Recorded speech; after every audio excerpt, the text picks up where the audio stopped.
Welcome back to Get Up DC on this Monday morning. Trending right now, comedian Chris Rock finally talks about last year's viral Oscars moment.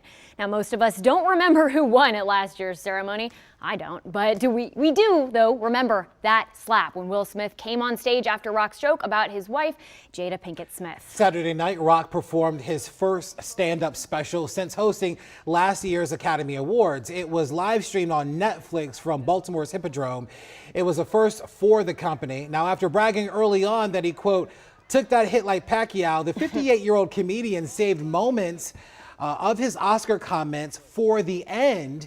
Rock said that he wasn't a victim and wasn't going to cry about what happened to an interviewer. He also made some rather biting comments about Smith as well during that Netflix special. I watched it a couple of times, actually. A lot was said, and maybe a lot needed to be said from him to Will and Jada about how he felt about getting slapped on an international stage. It was unfortunate that a situation like that happened.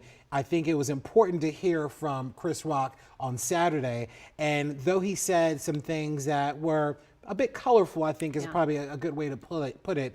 He needed to have that sort of release for himself to help get him over what has been and traumatic situation for him. Absolutely, a career defining in a way that he didn't set out for it to be. And I think because of that, it was really nice that he could use his platform, his art, his medium to address it. Even though us journalists would have liked an interviewer to have heard a little bit more from that, it was really good to hear it how he wanted to put it. He got paid millions of dollars to tell his story the way that he wanted to tell it on a place where he wanted to do it. So I think he's the one that kind of wins in the end in this one. For sure. Your time right now.